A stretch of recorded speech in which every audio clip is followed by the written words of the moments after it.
Hi, everyone. Welcome to this question and answer session, following on from the virtual premiere of Flow. Huge thank you to everyone that just joined us. I was very watching the video, and I know we've had people Toronto, Mexico City, Utah, Chamonix, Sweden, all around the world watching that video. Thanks for joining us, and let's continue that theme because it feels like a virtual party. So there should be some live chat or add comments. Let us know where you are in the comments, and if you know us, let us know how you know us, because it's always nice to kind of reconnect with friends, especially at a time like this. I think, like everything we do at Like the Wind, what we were aiming to do with this film was tell stories that are about runners and running, and I think that particular film really. So I'm super excited to be joined now by Rachel and Adrienne, who shared their stories in Flow. And we're going to ask them a few questions, and some of them, those questions will come from you guys who've been asking them in the comments on the film. But I just wanted to start with Like the Wind. When we launch something, we tend to try and do it with a party, get a bunch of runners in a room, and obviously, sadly, that's not possible today. So we're really happy that we've had the opportunity to connect with everyone here. And for those of you who are perhaps new to Like the Wind, you might not know what Like the Wind is. It was founded in 2014 by and we started it with a mission to tell stories. Simple as that. It was all about why we run, not how to run. And we've been successfully publishing every quarter for the last 7 years. We have actually just uploaded a flick through. So if anyone's interested in what Like the Wind looks like, you can check out that flick through video on YouTube. But there you go. That's enough of the pitch. I'm going to get Adrienne and Rachel involved now so that we can ask them a few questions. So we'll get started. And I think the first thing for me, absolutely the most important thing to both Adrienne and Rachel is to for letting us tell your stories, because it of Like the Wind, it's why we exist. And I think both of your stories were enormously powerful. So thank you both very much for that opportunity. My first question actually is for Rachel, because obviously we've seen in the film that you've had a relationship with running for a very long time, from when you, but it feels as though your relationship with running now is very different from what it was when you were much younger. I was curious to ask you what similarities you see between your running now and your running when you were a competitive.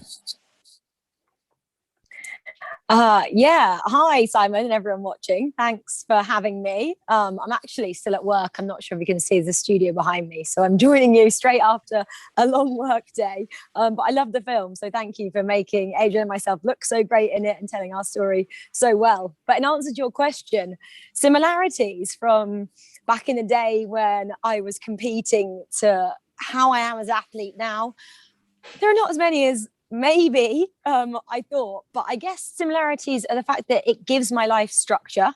It gives me another focus away from my career now, working in the media as a presenter and a content creator. And I love that I can see improvements. And I think that's also what I loved that I could do when I was trying to be an elite athlete, obviously on a much different scale. I know that if I have a really heavy kind of time of it with work, I don't run for a month or so, or not as much running as I like, and then I have a little bit of time off because I'm freelance, I can see myself getting better and better, and I love that improvement with running. And I think that's why so many people love it as well. They can see themselves getting better and better if they put the hard work in. And I'm sure I'm like Adrienne, we said, we haven't got as much time for it, but we kind of fit it in as and when, and it's a part of our life. So yeah, and it still gives me that sense of community. I have such great friends in the running world, and I still get to travel with it, which I absolutely love, to go and do all these cool races. So it's just not as stressful as it used to be, which is the main difference. And that's a great thing. Well, and something you just said there, it brings me on to my question for Adrienne, because clearly from what we see in the film, and running is a huge part of your life now, Adrienne. I mean, but it wasn't, before your husband was taken ill. So, is it a surprise to you that running's become such a central part of your life? Did you expect it? Yeah, you know what? It's a good question, because if I think back then, I didn't expect it at all. I think at the time it was born out of necessity. It was something I could do. I was craving solitude, I suppose, as well. Something I could just do by myself, and as I said, just kind of having that time away from everything that was going on, just to kind of I guess have half an hour by myself, headphones were on, and I could just go out the door. So I don't know, I didn't have any expectation. I certainly didn't, it wasn't like, right, I'm going to run a marathon. I just said, I'll just run around the block once or twice. So I didn't have any expectation, but I think, I think it's kind of a real testament to the fact that sometimes you never know, you can't underestimate the small things, and actually the small things over time, repetition, again, a little bit further, a little bit faster, I think actually, it's a real good testament to just starting something, whatever it is, running or anything else, just starting without expectation. You never know what could happen. Yeah, absolutely. And I loved what you said in the film about you don't compete, you don't complete running. I mean, there's no end point, which I think is fantastic. I mean, it's sort of, we thrive on the fact that there's endless running stories, because every run is sort of a mini story in and of itself. Which actually, Rachel, to go back to you, I wrote down in my notes, well, you used to run around in circles on the track, which is possibly slightly denigrating track and field, but there you go. But now that I presume that's less part of your running, what have been some of your kind of favourite running experiences in the sort of Rachel running 2.0, the kind of renaissance of your running after you moved to London? Yeah, it's very different. It's not so much running around in circles. It is only if I feel like I want to do a bit of speed work, and that's not very often. Okay. But in terms of my, I guess, favorite running experiences since, I'd probably go to when one of my great friends, Rachel, and myself literally just decided we'd get on a plane and fly to Jersey, and we'd run around it in a day, just because why not? And it's 48 miles, and we got a plane at like 6 a.m. that morning, just took a backpack each, and we basically kept the sea to the right-hand side. That was literally all we knew. We're like, we keep the sea to our right, we're pretty sure there's a trail that goes all around the island. And we got told it was the first nice day they'd had all year. It was in February. It was a little bit cold, but it was sunny. And we had such an adventure. And then the hotel staff, I think, were so shocked and proud that we'd done this ridiculous run in the day. They gave us a free meal in the house. So, we won at life that day. So that was a great adventure that we had. And I think, like Adrienne as well, running my first marathon, which was also London, back in 2015. That was featured actually in the film. I ran 3 hours 14, and it was one of those great days. I crossed the line. I was like, I absolutely loved it. Never thought I'd run a marathon from 800 meters to 26.2. I was like, nah, never going to do it. And I loved it. And want to do many more marathons in the years to come. So very different, one a bit more structured and one absolutely not, but equally as fun. I have to say, I absolutely love that transition. When I was trying to run properly, I used to go and do track sessions, and there would be track and field athletes on the track at the same time, and they looked at us marathon runners like we were all crazy. So I love the fact that you've made that full transition. I mean, Adrienne, just coming back to you, I mean, again, through the film, we really get this sense of your energy and your determination. I think that comes across massively. And from reading your book, The Power Hour, there's this idea of grasping the moment, not putting things off. Can you sort of expand on that idea a little bit? I think it's really interesting. Yeah, for sure. I think everyone in their life will have experiences, adversity. You know, everyone has a story. Actually, everyone has a story. And I think often when people hear my story, or when they listen to me speak, maybe if I'm doing a motivational talk or an event, they'll say, oh, you know what, Adrienne, I feel so inspired by what you said. I feel so motivated by your energy. I really wish I could do this. And when I'm older, I'm going to do that. Or when I've got more time, I'm going to start doing it. Or when my kids are older, or when I've got more money, or when I lose weight. And they tell me all these things they'd love to do if they had more time. But unfortunately, for a lot of people, I think tomorrow stays tomorrow. Or if you're unfortunate and, you know, life doesn't always go to plan, you might not get to do those things. And I think maybe due to the experiences of my own life or of others, I've definitely seen that play out. And so I don't want to, waste. I live with a sense of urgency, actually, as a result of that, because I really truly understand that we are going to live this life once. And I just don't want to waste a moment, a week, a year, a month, whatever, putting things off that I could just give it a go, just get started, just do it, just make it happen. And that's really what I want to, that's my mission, that's my passion, is to encourage others to just really understand that, and just whatever their thing is, whether it's running, whether they want to write a book, whether they want to start a new project, don't put it off, just get started and make it happen. Yeah, absolutely. Talking about getting started, I'm going to come back to you quickly, Rachel, because we've got a question. You talked in the film about when you came to London, you started joining all these clubs to find some friends. And Daniel asked, have you stayed a member of all of those clubs? I think I listed about 5 there. So, I mean, I'd have to, that'd be every day of the week pretty much, where I'm pretty busy. No, I haven't, Daniel, is the answer to your question, but I've still got some great friends from those clubs. And actually, one of them lives really close to me, and one of them actually lives in Gran Canaria, and we still like FaceTime, and hopefully when COVID lifts, I can go over and visit him. But lots of them are still on Instagram, and that's the power of running. That running community never leaves you. We're always still like trading. Oh, where have you been for a run? Should we meet up when we're allowed and go for a run? Or should we go and, absolutely do a ridiculous session up Swains Lane? If you guys live in London, you'll know that, in North London on a Saturday morning. Runners, cyclists, absolutely putting it to this lane. But no, unfortunately, my work is quite busy at the moment. So yeah, maybe when the summer comes around and I can kind of have a bit of time, I'd love to go back to Track Mafia at Paddington Rec. It's awesome. Super motivating place to go and run circles again. That's always quite nice. Yeah, shout out to Corey there for being the master motivator. I mean, you just mentioned COVID. It would be inappropriate to not sort of touch on that. Obviously everyone has been struggling with what's been happening with COVID-19. People's lives have been upended.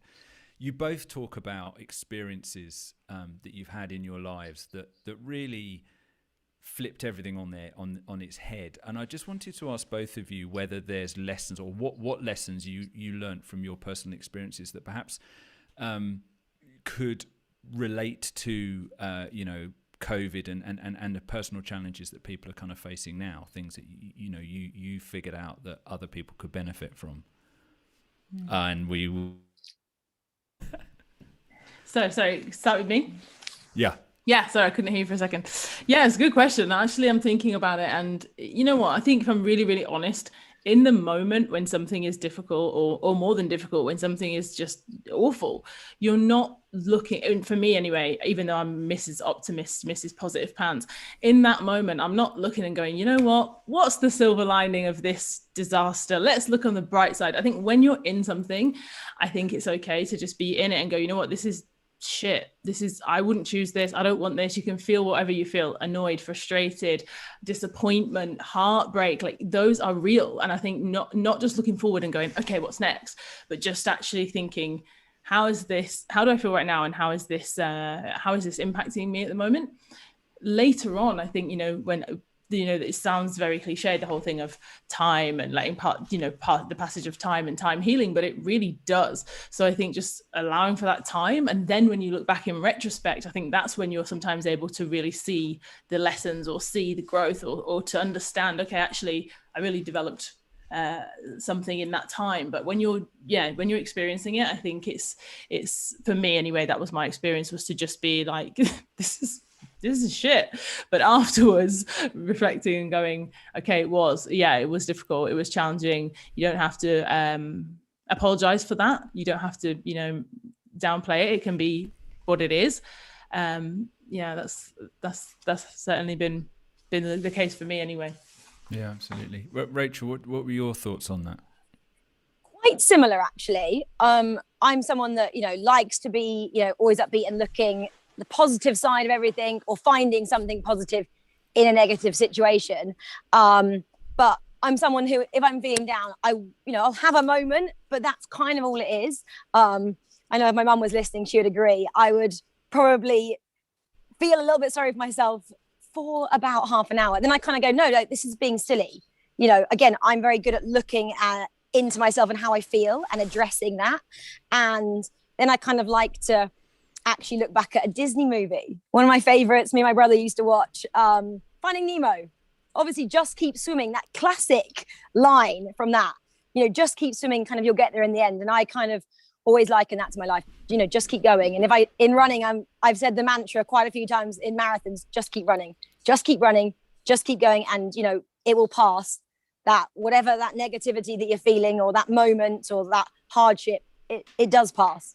If you want it to, you can sit in that moment and dwell on it, and then it possibly won't. But if you've got the right mindset and you think positively, I think, you will get there in the end. And I think it's always important, like Adrienne said as well, to look back. And I can look back on COVID. I got to spend, great time with my family during lockdown. I went back to Norfolk in the countryside and was with my sister, who was having her first baby at the time. So it was actually a really lovely time in my life. And now looking back on it, I feel really lucky to have had that experience. So there's a positive, I think, to take from a lot of situations you find yourself in. We've had another question, which I think sort of slightly relates to this, and I was going to ask it. Dave has asked about use mindfulness when you're running, training, racing. We'll just go. That's something that sort of is part of your comes to being a runner. Yeah, well, it certainly is for me. I think that actually I was recording a podcast this morning with a meditation expert. This man has been meditating for 20 years. And I think throughout the last 10 years, I've got so many friends who would say to me, oh, you're so busy, you're always on the go, you're always doing this, doing that, you should meditate. Do you meditate? And I actually think for me, running is a meditation, not every time, not all the time, not every minute, every mile, but actually when I have those moments, when I have the time when I'm just out and I'm not thinking about running, I'm not thinking about work, I'm not thinking about emails or kids, or I'm just out, just going. That for me is quite a meditative, state. And I feel like even the flow state, it's a time when, again, I can be in solitude. I can just be really exactly where I am. I'm not thinking about yesterday, I'm not thinking about tomorrow. I am just there in that moment. And isn't that really what meditation is? I think, it doesn't have to just be sitting still, sitting quiet. It can be, for me, in that motion, in that flow state. That for me is meditation. Yeah. How about I would say I used to use it more in my, let's say, former career as a runner. Absolutely. I saw a couple of psychologists to help with this. I did a lot of kind of mental imagery. I also used to print out a lot of kind of positive affirmations. And I actually think they're still in my bedroom at my parents' house, in like my wardrobe. On the back of it, it was like, I'm strong, I'm fast, I can do this. A lot of that kind of wording that I used to repeat to myself before a race or in training sessions. And I used to repeat things over and over again. So I can remember like treacherous training sessions on a dark, wintry Tuesday night at a field somewhere in Norfolk. And I would just say to myself, whatever goal that was for that season. So, I don't know, Commonwealth Youth Games, I would literally repeat in my head, I want to go to the Commonwealth Youth Games. I'm doing like a 10-minute tempo, and that's exactly what's going through my head on repetition. I'll be like, oh, I've got a minute left. So I used to use it much more than I do now. But I've actually just started reading Wim Hof's book. And obviously he talks kind of about breathing and the cold showers, getting in that kind of meditative state. So I'm using it in a different way for my life as a whole and to better myself as a person. And hopefully that will transition into my running and everything else I do as well, but not necessarily as focused on running as it used to be. Sure. Okay, so we're gonna sort of start wrapping things up a little bit here, because I could go on forever. I mustn't.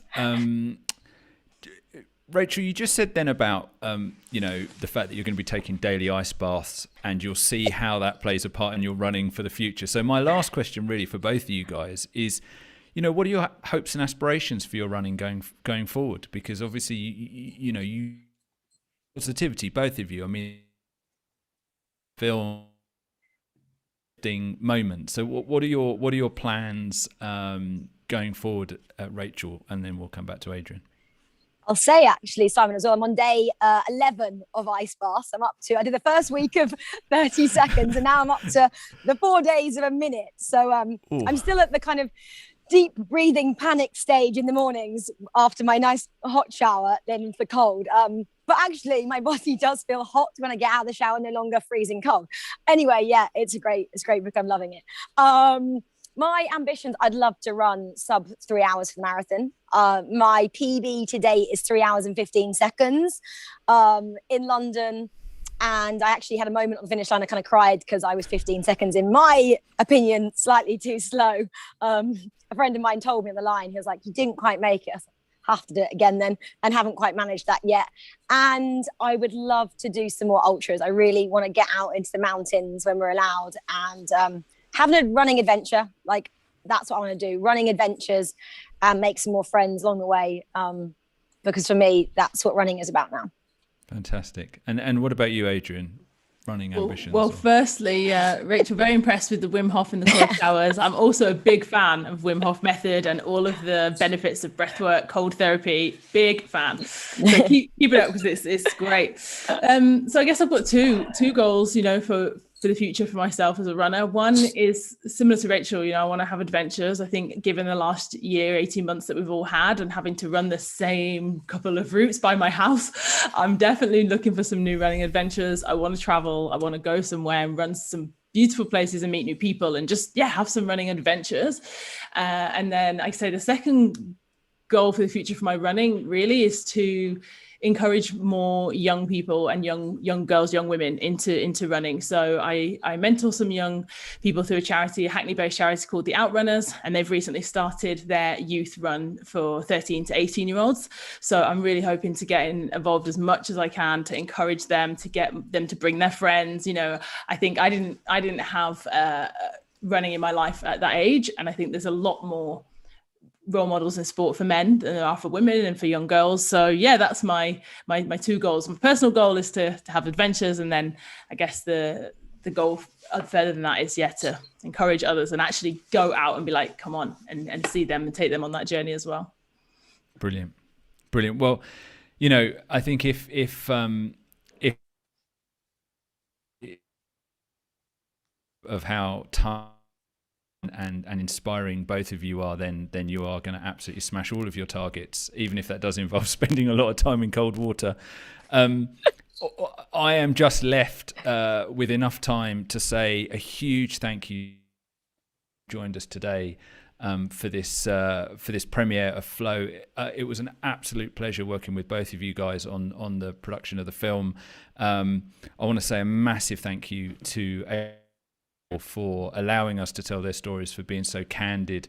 We've had loads of messages from people watching the video saying how inspiring it was to see the film. So huge thank you, guys. And support to Like the Wind magazine. I mean, people that buy copies and you are the reason that we keep producing the magazine, keep publishing stories. A special thanks in this case for supporting us in our creative pursuits, because without them we wouldn't have been able to make this film. I'm really grateful for everyone's participation, and keep running. Perhaps having an opportunity to all meet up for a beer post run fairly soon. Let's keep our fingers